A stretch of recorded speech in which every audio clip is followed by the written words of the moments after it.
Today's social media segment is brought to you by South Louisiana Bank. It's better when we bank together.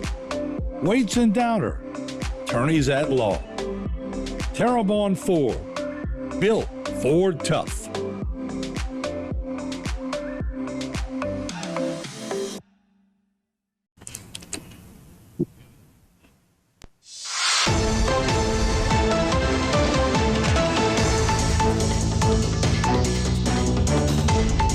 All right, and we are back on Bayou Time. I'm Martin Falls, and we are joined by the parish president of Lafourche Parish, Parish President Archie Chesson.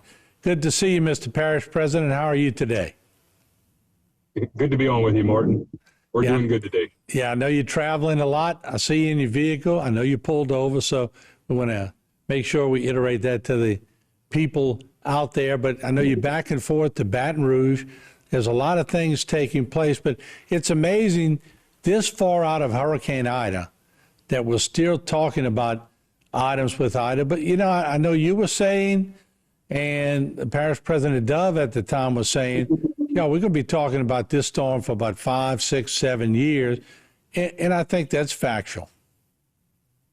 Yeah, you know, Martin, I used to joke that I was the guy who, after Katrina, would look at the news at night and see the mayors of New Orleans and people around New Orleans, you know, 5, 10 years after Katrina still talking about it.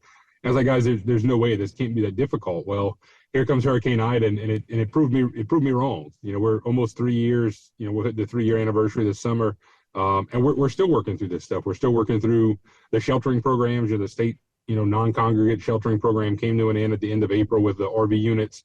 So we're working with those residents to try to figure out what their long-term plans are. Those that have been working with the case managers, you know, trying to figure out, you know, what, you know, how much longer they have either with their insurance or within the restore program.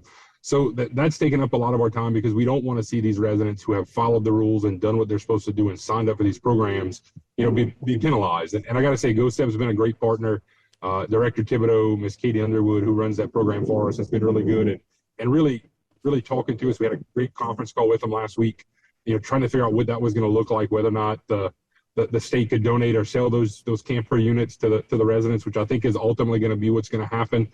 You know, they kind of looked at us to take over the program, but, you know, the state was spending about $2 million a month on this program, right? And FEMA was reimbursing them over time, but, you know, when you think about refilling those propane bottles, maintaining those units, you know, the logistics to get them in and out when they had to, you know, it became quite a task for the state. And that's just, it's not something that we locally have the capacity to handle, both financially and just with people. We don't have the staff to be able to maintenance, you know, 170 some odd units that are still out there. So we're working really hard with the residents. I know it kind of freaked everybody out when they started to get those phone calls that, hey, the program's coming in, you know, at the end of April. Be ready for what's going to come next. A lot of people were thinking that they were going to automatically be kicked out, and that's not the case. Again, the state's been really good at working with us. But, you know, all those things combined, the hurricane projects that we're rebuilding, the pump stations, the buildings, all of those fun things are still happening. Our rec facilities are coming back online with new poles. You know, we're building a new health unit in South Lafourche. We're working through the parts of the process with getting the Galliana government complex back up and running, you know, roofs and interior rebuild. So it's been quite a chore, but our staff has taken it, you know, above and beyond like they always do. And it's been I don't want to say a pleasure to work through it because it's been a pain in the behind, but it's good to see all these projects finally taking shape and moving forward. How has this affected you, Archie? I know every parish president, if you ask them, anyone who's been through a major hurricane, and there's been several in my tenure here on the news desk, but they all have an agenda that they're clicking away at, and they got it going, and it's rolling. Then all of a sudden, the storm sort of dictates the agenda. You got to put, and even on a personal level, everybody personally who had all their yards and their homes and everything in great shape has been spending 2.5, 3 years just trying to get back to normal. How's it affected your long term on where you want to see Lafourche, and how's it sort of taking you off the track, but how have you gotten back on the track? Yeah, you know, Mark, we joked about this a lot in the first term, right? You know, we talked about those 5 key components that we wanted to look at the first 4 years, and, you know, 75 days in, we were hit with COVID. We had all the hurricanes of 2020 that we were putting the cone of era. Zeta hit us at the end of 2020. And then we were kind of coming out of COVID, kind of getting through the issues in South Lafourche from Zeta.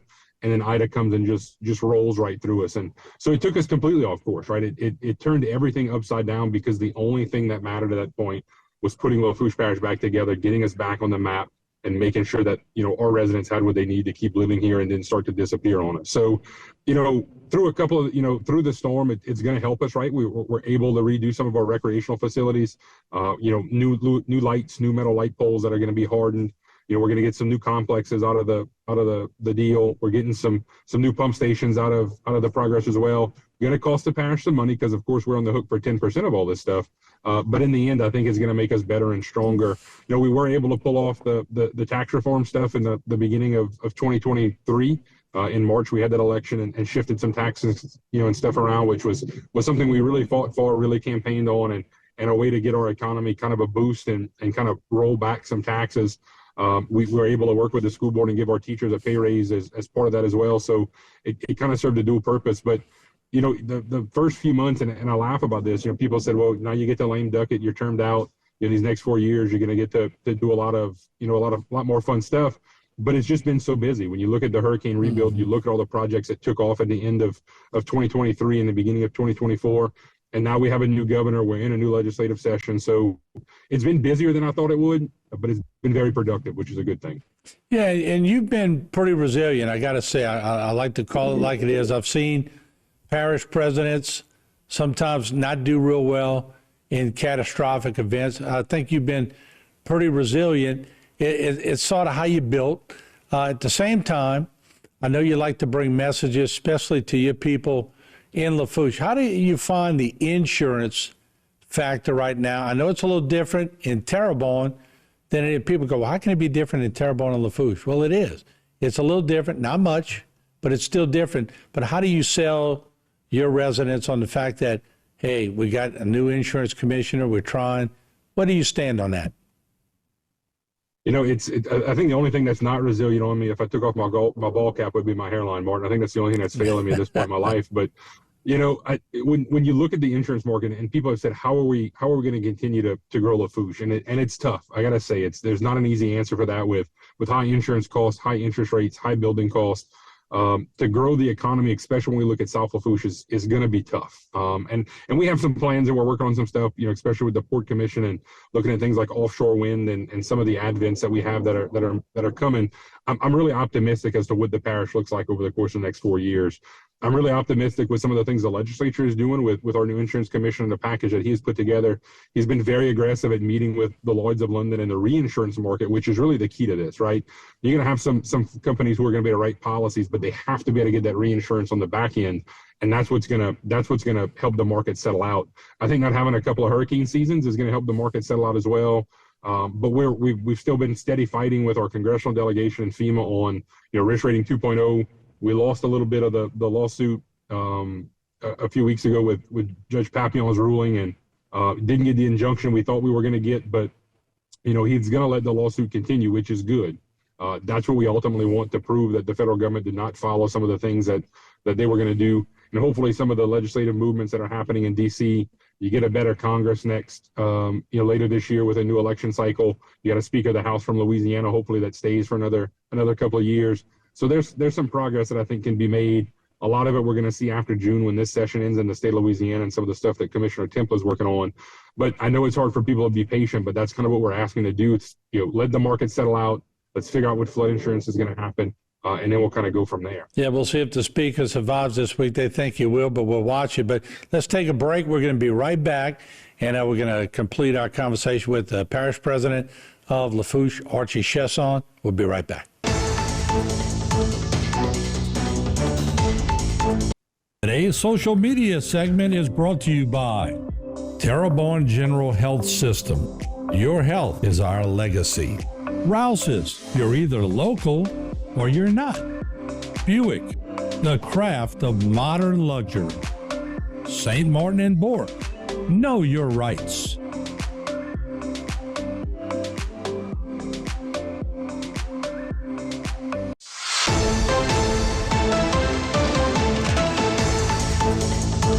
All right, we're continuing our talk with the Parish President of Lafourche, Archie Chesson. He's once again mobile today, back and forth to Baton Rouge. And if we could bring him up, and you made me forget about COVID for a second. I'm talking about Ida, and I'm forgetting in your first term, you had COVID. I'm going, man, God, give this guy a break. Let him have a green light for the remainder. But you've been up and back and forth to Baton Rouge on a constitutional convention. Let's talk about that. And what's your thoughts on it? Yeah, Martin, the legislature's been really busy, and they said it was going to get really hot after Easter, and they weren't wrong with that. A lot of the money bills started to move, the capital outlay, the appropriations bills, but the governor is looking at this constitutional convention, and speaking with him last week, last week was kind of the police jury week up in the legislature, and as a member of their board, we were up there a lot. Dealing with some of the local bills and things that are going to affect us, but really trying to focus in on this and figuring out what the governor is looking at, especially when it comes to local governments. He's made it very clear he's not touching the first couple articles of the Constitution, which is, the pro-life, the pro-gun, the pro-speech stuff that we all come to know and love. But then we get to kind of Article 6, which is the local government part and kind of how we fit into this. And he's been very clear that he wants to put a lot of the autonomy back into the locals, which is really good. Sometimes the legislature gets a little off kilter and they try to tell us how to run the parishes, and that doesn't always sit well with us as parish presidents and police jury members. Mm-hmm. So we go up there and we fight that sort of thing. I think the one thing that has some of us concerned is the speed in which he wants to do it, and I understand that he wants to get it on the presidential ballot, and that's kind of the push behind a lot of this. We're going to have the largest turnout that we're ever going to see in an election cycle for that presidential election, because about 70% of the population goes vote. But looking at what he wants to look at in Article 6 when it comes to ports and levy districts and local governments and kind of our autonomy, the Police Jury Association has kind of put ourselves in that and said, look, we want to know what the financial implications of this are going to be when we start talking about things like inventory tax and the offshore vessel tax, because there's going to be a funding ramification to locals and what those tax dollars look like. So we want to be in the front part of this as they work through it. I think Representative Bayou's bill, which is the Constitutional Convention bill, is going to be heard maybe Tuesday or Wednesday of this week on the House floor, and they're going to debate it. And I think if it gets across the House floor, there's going to be a whole lot more public testimony and public comment on the Senate side, which is good. It gives us another opportunity to inject some things in there. Mr. Llewellyn Petrie, who was a state rep for us for a lot of years from South Lafourche, is one of the delegates on the potential convention list. So we're going to have some local say in that and some local kind of buy-in on that, which is, again, a good thing. We have the ability to go call Llewellyn and say, hey, look, this is what we're hearing, this is what we're seeing. We know some of the things that came out of the transition council that Governor Landry had, that he put together specifically for the Constitution. And depending on how much he wants to refresh it is going to be depending, I think, on whether or not he gets the votes for this. And, next year, as he notes, is going to be a fiscal session and, wanting to do some tax policy changes to make the state more attractive.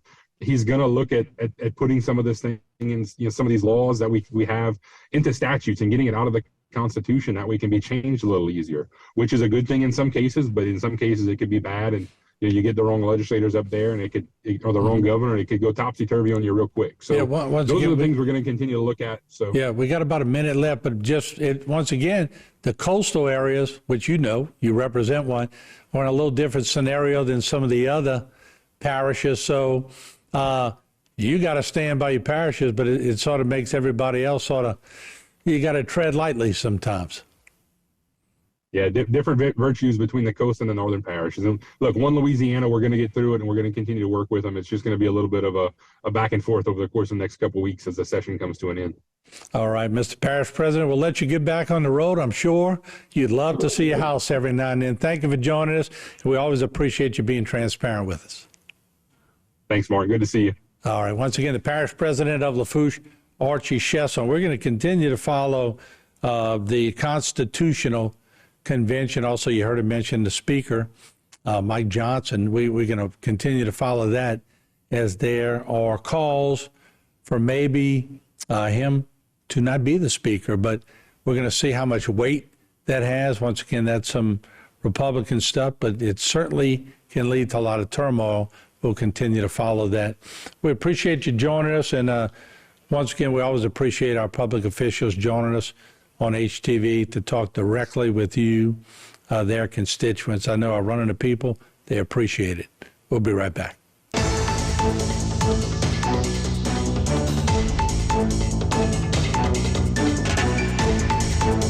Today's social media segment is brought to you by Alford and Associates, for all of your insurance needs.